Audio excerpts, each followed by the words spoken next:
We are doing carbon emission reduction technology, means it's a clean tech company. Obviously, we say always post startup. That means found for more than 20 years. The major product or the core of our development is an electrolysis function, which means we have a box which is separating distilled water via an electrolysis into hydrogen and oxygen. What is the purpose of that? On the one side, to reduce the fuel consumption, and on the other side, to reduce pollution. With that, we have an increase in fuel economy, as for different types of combustion engines, and we are close to be able to create or to apply and create for carbon credits for us and for our customers. Means our products is majorly hardware and software. The hardware is called HydraGEN, of course, corresponding to hydrogen, which couldn't be trademarked. Therefore, it has something to do with hydrogen. Means we have four product groups. One, and the most common one, is this type of box. You see here, it's called HG1 for 10 to 15 liter diesel engines. We have this logic is an upfit or a retrofit solution for combustion engines. Means in different, as the box size, the four different product groups refer to the different sizes of combustion engines, respectively to the displacement. This is a typical box, for instance, for a truck, a Class 8 truck, or for bigger gensets or very big excavators or agricultural equipment, which you always can see here below for which applications. This is the size 10 to 15 liters, typical heavy duty applications. This is a smaller box for 1 to 8 liter diesel engines or fossil fuel engines, combustion engines. It's being used in buses. It's being used, for instance, in reefers or refrigeration trailers, or in vans and different vehicles, not in passenger cars. We are often asked for 1 to 8 liter, whether we are also available for passenger cars. Principally, of course, it works also with gasoline and for passenger cars engines. But we prefer, or the most efficient is long running hours, continuous operations. Therefore, majorly it's for commercial applications like trucks in different sizes and stationary gensets. Coming to the third product group, which is the so-called HG4C, you see here for very big engines, 30 to 60 liters, which is used in roughly 80, 100-ton mining trucks, in very, very big excavators, respectively mining shovels, which is in bigger gensets being used. This is the 4C for 30 to 60 liters, and we have the more or less same product, which is called 6C for the bigger engines and bigger vehicles, which is 60 to 90 liters. For very big mining equipment, oil and gas equipment, very, very big mining shovels, big gensets. As said, majorly for diesel engines, principally working on all types of fossil fuels, all types of combustion engines. But to be fair, we are nowadays more or less exclusively on diesel engines, because with the diesel price and the diesel applications, it's the most efficient solution for us. As said, we are also, as the technology works on all types of fossil fuel, also with gas engines. But as you know, the gas price is cheaper. Therefore, the fuel saving or the cost saving is with diesel engines bigger than with gas engines, depending where you are, in which geography, and on which diesel and in which gas price is available and existing. We are at the Class 8 trucks also more and more coming into HVO, as hydrated vegetable oils, which is now in Europe and partially in Canada and some other geographies more and more coming. Therefore, also having first installations with HVO fueled Class 8 trucks. The 4 and the 6C means principally we have the same membrane, the same electrolyzers in all our products. This reduces complexity. But the 4C and the 6C means we have 4 times the reactor, respectively 6 times the reactor, the membrane of the electrolyzers. Therefore, it's here in the 4C and 6C being stacked. In the HG1 and HG2, it's one reactor for the smaller engines. This is principally the hardware product. How is it mounted? It's principally here in specific brackets, in this case, being mounted to the frame of a truck. Here it's at the back of a cabin of a Class 8 truck, of a bigger truck, but also here on the frame. There's different ways and different brackets how to mount the boxes close to the engine. Means it needs to be close to the engine, not exactly in the engine compartment, which is, of course, an advantage for the space. It's easy to install. You need only a connection, a cable to the battery, and a pipe to the air intake in front of the turbocharger with the manifold. That's all to be done. The mounting itself lasts 2.5 hours. Usually we do a pilot installation with the fleet, which is supported by ourselves and our service partners, and then usually integrating into the total fleet. The bigger fleet owners have own workshops and are trained by us and can do it then the mounting themselves. Here you see also a picture from the famous Paris-Dakar truck race, where we also support some of the racing teams. You can imagine you don't want to have a truck in a race which doesn't perform or wouldn't be stable. Therefore, it's giving good evidence on the reliability about our product, also in this very tough condition and rough conditions. Secondly, we have also, with the hydrogen being sucked in, we have also some torque increase, which the driver feels, which of course is in a race also helpful. But principally, we market our product as a fuel saving and emission reduction tool, not that much as a performance increase tool. But the drivers will like to have the unit on board because they also see some performance and specifically some torque increase by using our equipment.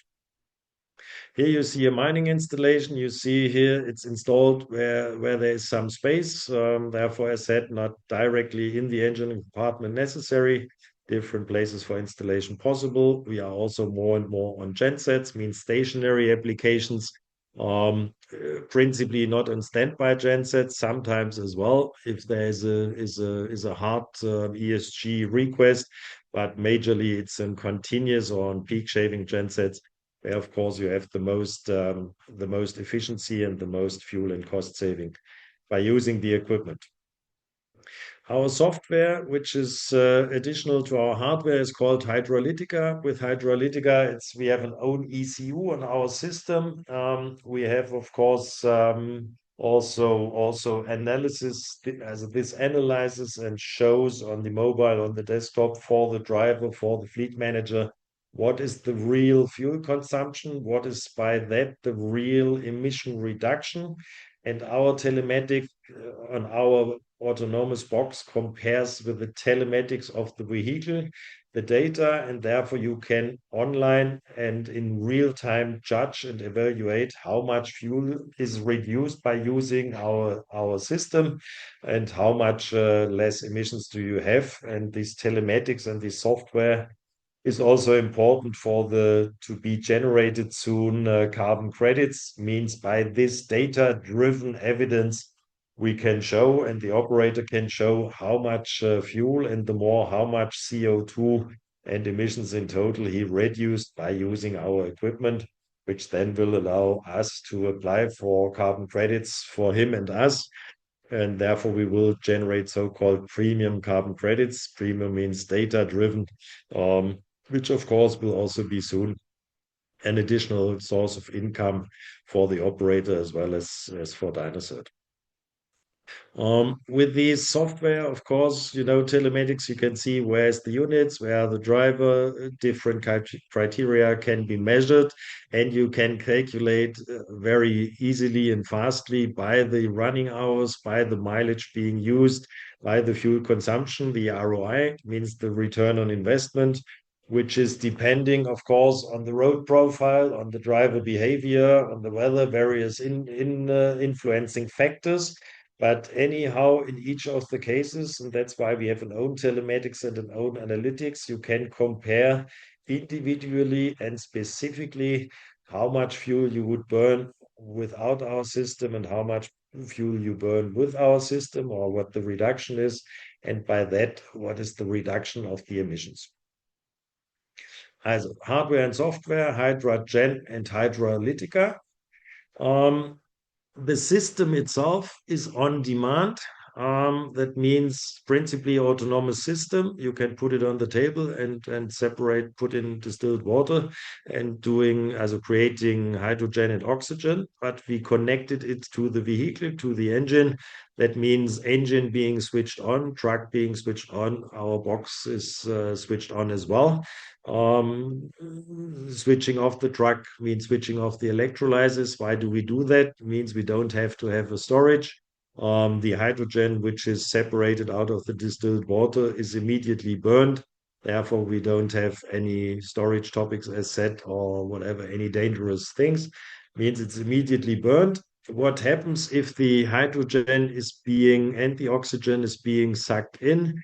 It improves the combustion in the combustion chamber. First, it's being sucked in front with this air intake manifold in front of the turbocharger. In the turbocharger, it's condensed and compressed, being then brought into the combustion chamber. By that, having an earlier stroke, hotter combustion, and by that we generate less or we burn more complete. With that, we generate less particulate matter, we generate less CO2, and with that, you have a cleaner engine room and engine combustion compartment. You have less pollution in the catalyst and in the diesel particle filter, which of course is also good for the after treatment. And of course, for better fuel burn, you have less fuel consumption, and with that, less emission and less pollution. And as said, we have an own ECU, we have the HydraLytica platform, and with that, you have real-time results of the burn and of the different criteria which are measured by HydraLytica and by the vehicle's telematics. Also means what is the different benefits of the system? On the one side, improved combustion, less pollution, also less soot for the combustion chamber. It's in total cleaner. Of course, you earn a lot of money or save a lot of money. On the one side, it's a significantly reduced fuel cost. You have significantly less CO2 and soon being carbon credits also being generated, which is, of course, also additional income for dynaCert as well as for the operator. The after treatment system, as said, is less used, less pollution entering, and less particulate metals. It's no storage of hydrogen necessary. This is, of course, a safety aspect and space effect positively. We have safety controls, easy to install, low maintenance. We recommend once a year a check on the chemicals on the total box, but besides that, it's maintenance free, which of course is good for the operator. For the company, we introduced for dynaCert, we introduced a yearly check, which also gives, of course, additional service income. And as said, depending on the application and the driver behavior and the route, we promise more or less minimum 5% fuel reduction. We have in every case principally a fuel reduction, but we say above 5% on a typical test bed and truck usage on specific routes. We have 5, 6, 7, 8, 9%. In some cases, we also do realize two-digit numbers, but we promise more than 5%. And if you promise 5 and reach 8, everybody is happy. If you say 10%, which we have in some cases, and reach 8%, customers are unhappy. Therefore, we say usually above 5%, which we of course realize and do only on fuel saving, not to forget about the emission reduction. Here you see a real dynamometer test with an MAN truck on the specific on the dynamometer test, as well as on the real test drive, for instance, of MAN and Mercedes trucks. You see here roughly 10% CO2 reduction, more than halving of the particulate matters and of the hydrocarbonates, and here in this case 8.9% fuel reduction. This is on a specific test case, but principally we do an installation. We agree with an interested fleet owner on a pilot installation. That means we do install 2 or 3 units. We define a specific route. We compare with and without the box usage, the fuel consumption, and by that we are convincing the fleet owner, and then we get into series. And of course, we measure the individual fuel reduction and the individual pollution reduction. In which applications are we in up to now? First, we are a Canadian company. Therefore, as you can imagine, in Canada, as of course, as in Europe as well, a lot of Class 8 diesel truck traffic. Therefore, we are Class 8 truck. We are heavily in mining, means in big mining equipment. Might it be trucks, might it be shovels, if they aren't electric. We are in the oil and gas field at the frac sites, mean in mud pumps and generators in various really tough and harsh conditions, majorly continuous operation. We are more and more on gensets in continuous operation and in peak shaving. And we are also in various shown with the smaller units in trucks, in smaller trucks, in class 5, 6, 7 trucks and vans, in trailers, in construction equipment, and in buses. We are also entering now into the rail application, have there various as a first installations already in various demands from rail operators and talks with locomotive manufacturers. We've been, maybe some of you have seen or read, we've been 2 weeks ago on the Agritechnica, or 3 weeks ago, the big agricultural fair, where we have also first installations in agriculture, but also on the carbon credit topic. Some of you may know that the farmers also are now positively or looking forward to carbon credits, and with their greenland and with their forestry, therefore also getting there into deeper discussions. Looking forward to that. And we have first, but it's more pre-development discussions on marine applications, where the smaller boat sizes would fit to our products, means tugboats, commercial marine inland waterways, where our product size would fit. But of course, we need to get the homologation and certification also for these applications. But first, guys, for instance, ferry owners are approaching us already. Has a lot of markets, a lot of potential, and up to now, of course, very limited market share. Therefore, a lot of room to grow. Principally, our technology does work in all these applications. Secondly, of course, you need homologation certification for all the different applications. Therefore, very busy in R&D work and in product management, and a lot of various approaches in various segments. Of course, you can also combine our different product groups for covering the different displacement volumes and the different applications. Means, of course, we have a product which is performing, which is reliable, which is competitive, needs to be emission compliant, which is clear. Reducing the emissions helps, of course, to be emission compliant, which is innovative. We do create customer value, means fuel saving, means emission reduction. We are expanding, coming from Canada and maybe Chile and Peru, majorly on the mining side. Also now more and more in Europe, and first steps into Asia, also to Vietnam, for instance. I come to it in a minute. Of course, we are in a regulatory environment, means homologation and certification. And we know, and specifically in this call, there's of course also a lot of investors' interests. On the one side, already the invested investors, as well as we have quite a number of interested investors having us on the watch list, wanting to see bigger volumes to come, which is of course appreciated.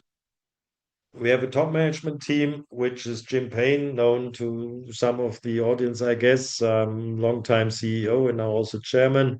I'm since 1.5 years in the company as being also invested with own money and being a director and board member and also president.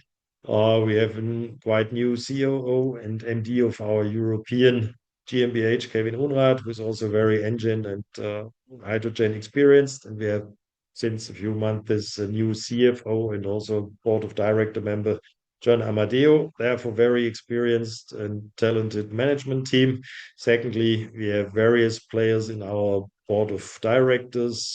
James Tenzi, who is on the carbon credit side, very, very experienced. Tanya Roundtree, who is on the stock exchange and TSX and SIBO in top management roles. Doug Seneschen, who is also long time Penske and diesel engines and combustion engines and distribution experienced member of the board. We have Seth Brew, who is on the carbon credit side, top consultant and helping us in getting the carbon credit generation and application process being certified and finalized.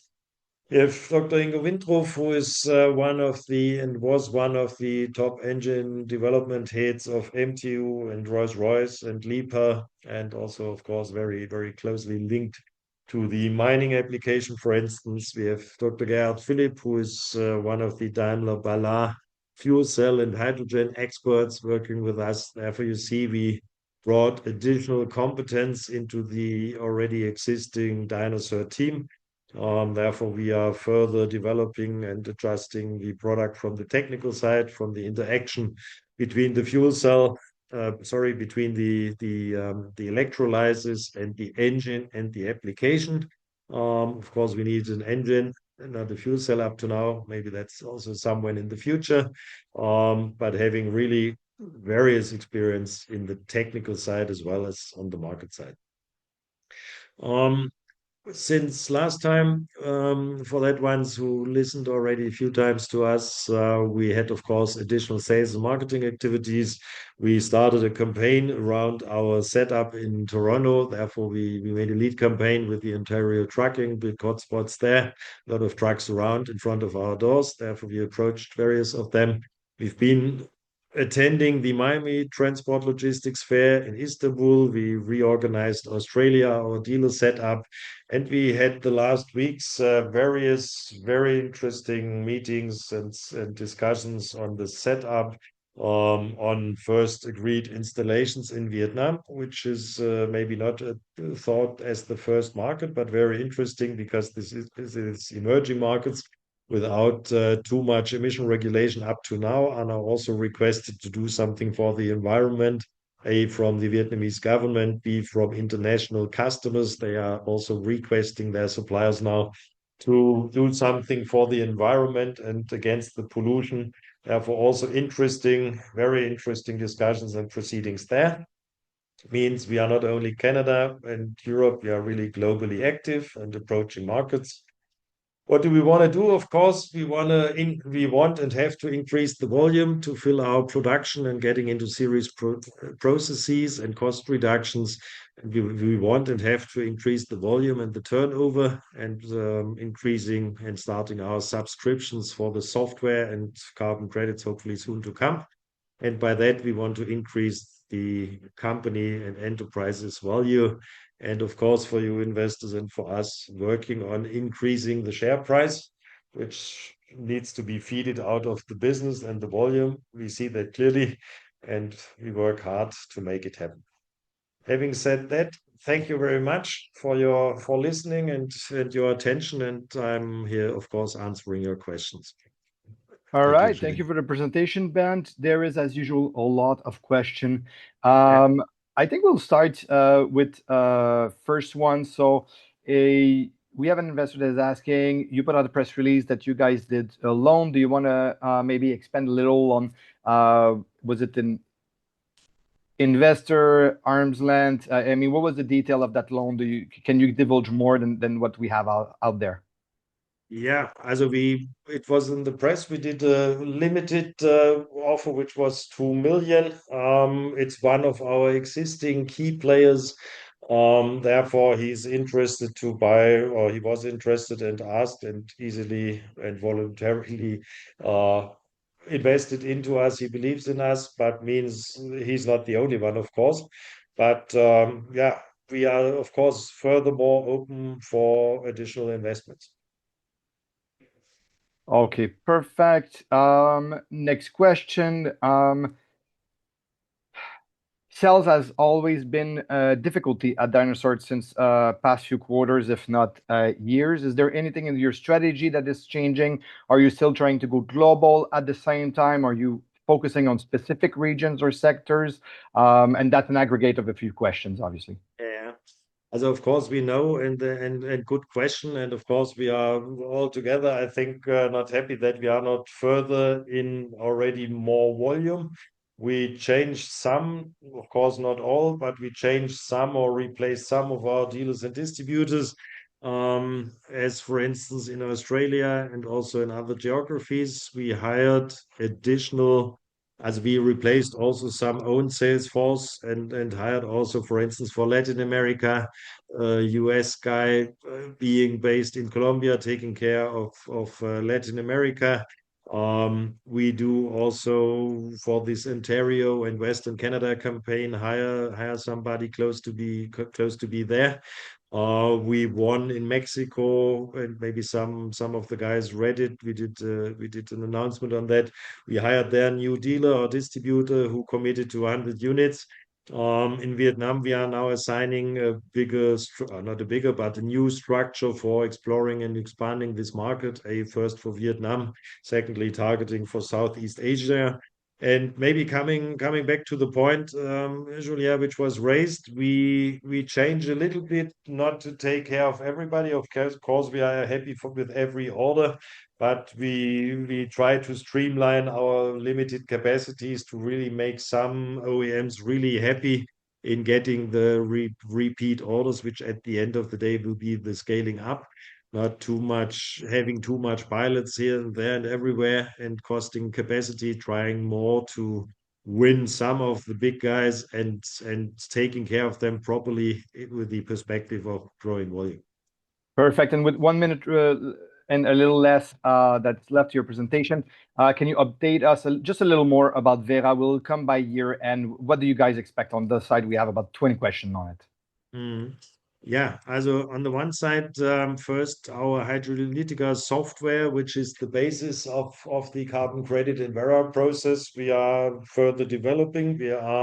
We are close to introduce a version 2.0, which means, as everybody knows with software, it's a usual process that you further develop and improve the base software, which is then called HydraLytica internally 2.0, which is the better telematics and analytics software. Secondly, of course, we are going forward with our Vera project together with Vera and the said before carbon credit experts. And we are committed and know it. We have to speed up and accelerate, which we do. I think the audience or the investors want to have it. We want to have it as well, and the market wants to have it. As said before, there's various players who would like to participate to get on that platform, and of course, customers who want to get the carbon credits. Therefore, we have to make so it happen. I think the message is clear. It's 2:30. Yeah. I have to cut you. You could go on for minutes, but it's time for the next presentation. So Bernd, thank you very much for attending once more, and we'll be continuing following the dynaCert story. Yeah. Thank you, Julia, Thank and you. thank you to the audience. Bye-bye, guys. Bye-bye. Thank you.